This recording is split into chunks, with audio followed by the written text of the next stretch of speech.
안녕하세요. 커트 이야기 원영계입니다. 오늘은 페이지 69페이지 백에서 커트를 진행하는 트레이닝. 전에는 앞에서 세 작품 했었죠. 지금은 백에서 커트하는 트레이닝 세 작품 해보도록 하겠습니다. 근데 이게 백에서 하는 게 책을 보셔서 알겠지만 앞머리를 어쨌든 잘라야 돼요. 그래서 앞에서 자르는 이미지를 하나 만들고 백에서 잘라야 되기 때문에 사실 뒤에 넘어가면 몇 페이지에 있냐면 페이지 95페이지에서부터는 앞에서 프런트에서 자르고 백에서 자르는 걸 두 개 합쳐서 하나의 스타일을 만들어내는 세 개의 작품이 있습니다. 그래서 백에서 자르는 작품 세 개를 하는 것보다 95페이지 하나의 작품을 완성하면서 하는 게 훨씬 더 도움이 많이 되고 반복되지 않게 수업을 할 수 있습니다. 뭐 그렇다고 백에서 자르는 걸 보지 마라 라는 건 아니고, 선생님들이 그냥 눈으로만 봐도 책으로만 봐도 어느 정도 이해를 하실 수 있을 거라고 생각을 합니다. 그래서 백에서 자르는 거는 제가 한 개 내지 두 개 정도만 자르고 넘어가서 앞과 뒤에서 자르는 것을 한번 다 잘라 보도록 하겠습니다. 자, 70페이지 백에서 커트를 진행하는 의미, 이렇게 해서 케이스 1, 2, 3 이렇게 나왔습니다. 이렇게 세 가지가 있다 라고 보시면 되고, 어쨌든 첫 번째 거 빼고 두 번째 거, 세 번째 거는 페이스 라인에 이미지가 있어요. 그쵸? 그러면 앞쪽에서 커트를 해야 된다는 의미죠. 저희가 앞쪽에서 커트를 하는 모양은 전 시간에 세 가지 실루엣으로 했었죠. A라인의 실루엣, I라인의 실루엣, S라인의 실루엣. 이걸로 페이스 라인의 이미지를 만들면 됩니다. 그 세 개를 접목시키면 되는데, 굳이 뭐 앞에서 한번 자를 건데 뒤에서만, 앞쪽에서 원랭스 빼놓고는 뭐 앞뒤를 다 자르는 거잖아. 그래서 뒤쪽으로 넘어가서 앞과 뒤를 자르는 스타일에서 조금 더 자세하게 보도록 하겠습니다. 어쨌든 백에서 자르는 거는 우리가 페이스 라인의 이미지 말고 웨이트 포인트나 아니면 백에 있는 볼륨감, 무게감, 뭐 폼 이런 거를 만드는 기초적인 부분이기 때문에 보고 넘어가셔야 됩니다. 자, 이 책에서 포인트는 웨이트감과 앞으로 길어지는 단차를 조절하기 쉽다. 당연히 앞에서 우리가 베이직 공부할 때 봤지만 커트는 시작점이 가장 짧게 되어 있습니다. 세임 레이어를 자르지 않는 이상은. 그쵸? 어쨌든 디렉션이 움직일 거고 자기가 시작하는 점이 가장 짧게 커트가 됩니다. 그러면 뒤에서 커트를 하면 당연히 앞쪽이 길어지겠죠. 그러면 뒤에서부터 앞쪽으로 흐르는 스타일을 만들기가 훨씬 더 용이합니다. 당연히 앞에서 자르면 뒤로 흐르는 스타일을 만들기가 용이하겠죠. 앞쪽이 짧아지니까. 그래서 오늘은 백에서 기장을 먼저 폼을 결정하고 갈 거기 때문에 당연히 뒤가 가장 많이 짧을 겁니다. 자, 제가 지금 무게감, 폼 이런 걸 얘기를 했는데, 백에서 커트를 할 때 폼이 만들어지는 형태가 크게 세 가지가 있습니다. 이렇게 하나, 둘, 셋 이렇게 세 가지가 있는데, 자, 우리는 커트 시작을 어디서부터 할 거냐면 크라운 존에 있는 부분부터 할 거예요. 존으로 나누면 탑이 될 수도 있고 미들이 될 수도 있어요. 그 부분부터 할 거예요. 보통 가마가 있는 부분부터 하게 되는데, 가마라 하면 정중앙에 있지 않으니까 우리가 크라운 존 있는 부분부터 커트를 해 보도록 하겠습니다. 그러면 우리가 지금 보시면 언더존, 오버존을 이렇게 두 개로 나눌 수 있는데, 오버존에서부터 커트를 먼저 시작을 할 겁니다. 그러면 여러분들이 생각해야 될 게 아주 중요한데, 기장이 먼저 이렇게 세 개의 스타일처럼 결정이 돼 있어요. 기장이 원랭스로 잘려져 있습니다.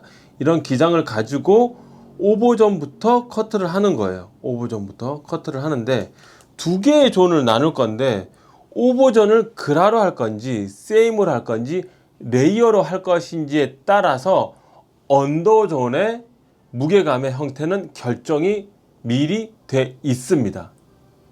자, 책을 보시면 무슨 말이냐면, 여기는 미들존과 언더존이라는데 저는 두 개의 존으로 나눴습니다. 자, 그러면 이제 책에 나온 대로 할게요.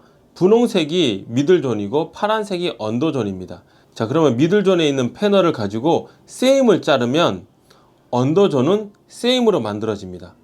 그러면 전체적으로 약간 둥그스름한 폼을 만들 수가 있습니다. 세임을 자르면 세임이 된다. 자, 그럼 두 번째 거, 미들존을 그라데이션으로 자르면 언더존은 결정이 돼 있어요. 레이어의 형태를 띱니다. 그라데이션의 형태가 크면 클수록 언더존의 형태는 하이 레이어, 가늘게 빠질 확률이 높습니다. 자, 보시면 당연히 그라데이션으로 자르면 위에 있는 부분은 길고 아래는 짧은 게 그라데이션이잖아요. 그쵸? 그럼 아래 있는 부분에 짧으면 짧을수록 언더존은 길이가 정해져 있기 때문에 그렇죠. 레이어가 만들어질 확률이 높죠. 그래서 미들존이나 오버존이 그라데이션으로 만들어지면 언더존은 레이어가 만들어진다. 그래서 우리가 잘록한 표현을 잘록하다, 얄쌍하다 이런 표현을 쓰잖아요. 뒤에서 이런 모양이 만들어집니다. 자, 세 번째. 자, 미들존이 하이 레이어로 자르면 언더존은 그렇죠. 무거운 그라데이션의 형태를 띱니다. 하이 레이어 형태가 레이어 형태가 크면 클수록 언더존은 그렇죠. 더 무겁게 만들어집니다.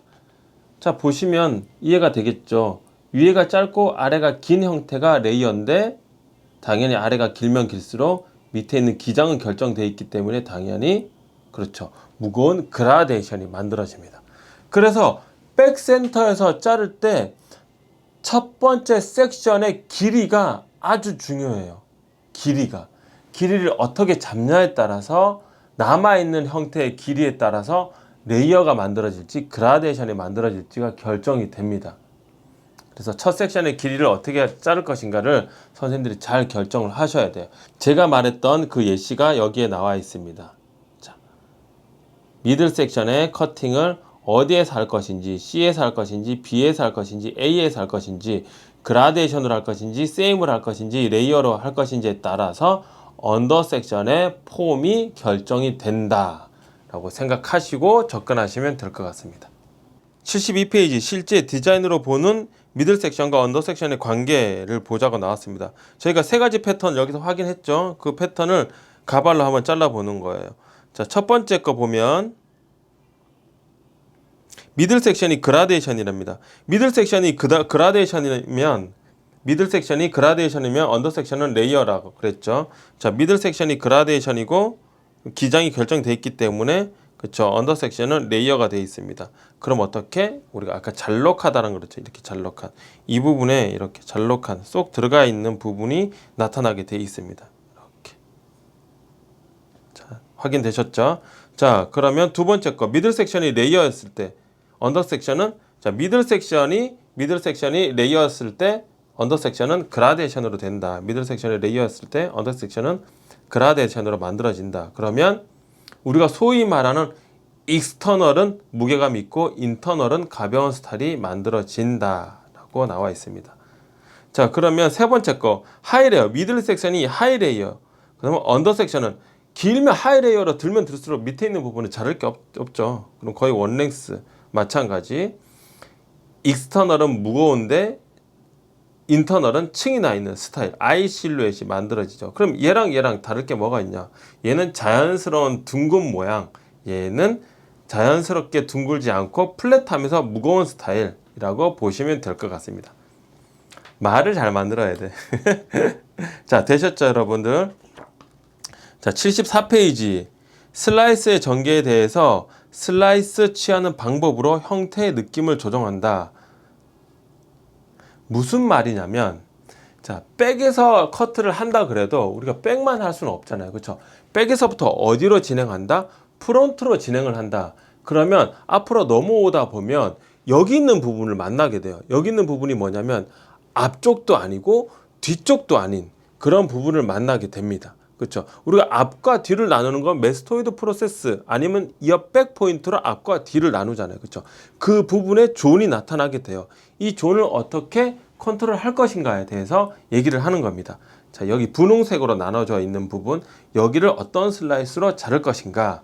근데 여기는 우리가 또 세 개의 패턴으로 생각을 하면 되는데 패턴화 시키지 말고 우리가 여기서 얘기하는 거는 세 개의 패턴으로 나눠 있지만 섹션의 기울기에 따라서 우리가 하고 싶은 대로 마음껏 디자인을 하자라고 얘기를 하고 있습니다.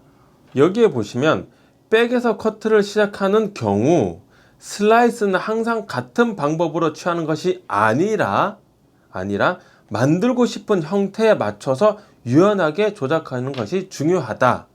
우리가 커트를 하면 세 가지밖에 안 하잖아요. 세 가지 밖에라고 하면 좀 그렇지만 무겁게, 가볍게, 중간, 그렇죠? 이 세 가지로 모든 걸 만들 수가 있잖아요. 그렇죠? 원랭스, 그라데이션, 레이어 이렇게. 자, 보시면 첫 번째 거는 거의 세로 섹션에서 점점 가로 섹션으로 넘어가죠. 이렇게 되면 어떻게 될까요? 무게감이 무겁게 바뀌겠죠. 그럼 첫 번째 거보다 두 번째 거는 세로 섹션에 가까운 사선 섹션이니까 얘는 좀 가벼운 실루엣을 만들 수가 있을 겁니다. 그렇죠? 그럼 첫 번째 거, 두 번째 거 약간 둥구스름한 자연스러운 느낌이라면 얘는 가벼운 느낌. 그러면 세 번째 거, 이 옆에를 보면 어떻게 될까요? 그렇죠? 더 가로 섹션에 가깝죠. 더 가로 섹션에 가까운 무게감을 가지고 있으면서 오버전은 세로에 가까운 사선이기 때문에 위에는 또 가볍게 만들겠다라는 의도가 있습니다. 무거운 것과 가벼운 것을 동시에 만들겠다라는 의미가 있겠죠. 이런 식으로 우리가 패턴에 딱 한 섹션으로 꼭 잘라야 되겠다, 한 슬라이스로 잘라야 되겠다가 아니라 만나는 부분은 우리가 유연하게 페이스 라인의 이미지를 더 강조할 것이다, 아니면 백의 이미지를 더 강조할 것이다, 아니면 앞으로 가는 흐름을 더 강조할 것이다, 아니면 뒤로 가는 흐름을 강조할 것이다, 이런 거에 따라서 유연하게 슬라이스를 취해서 우리가 사용하면 된다라고 말하고 있습니다. 되셨죠, 여러분들? 자, 이 부분은 이렇게 크게 이 세 가지 패턴으로 나누는데 여러분들이 사용하고자 하는 슬라이스를 어떤 슬라이스를 적용해도 상관없다라고 말하고 있습니다. 자, 그러면 이제 케이스 1, 2, 3 이렇게 잘라 볼 건데 백에서 우리가 층을 내는 방법입니다. 첫 번째 거는 원랭스에서 자르는 겁니다. 그렇죠? 그리고 두 번째 거는 원랭스에서 자르는데 도요도를 보시다시피 앞쪽에서 자르고 뒤에서 자르는 거예요. 그쵸? 세 번째를 볼까요? 세 번째 것도 보면 앞머리를 자르면서 뒤에서 만들어 가는 거죠. 짧게. 자, 이렇게 해서 어차피 앞쪽에서 이미지를 만들어야 돼요. 그렇죠? 그래서 여기서 중요한 거를 두 개만 자르고 가겠습니다. 첫 번째 거, 두 번째 거 자르고 세 번째 거는 자르지 않고 세 번째 거는 그 뒤에 넘어가서 프론트에서 자르기와 백에서 자르기 동시에 자르는 스타일을 만들어내는 거에서 제가 세 번째 거를 자르도록 하겠습니다. 그래서 하나, 둘, 셋 다 잘라보도록 하겠습니다. 되셨나요? 자, 이렇게 커트를 해보도록 하겠습니다. 자, 그러면 가발 준비해 보시고 76페이지 위그 잘라보도록 하겠습니다.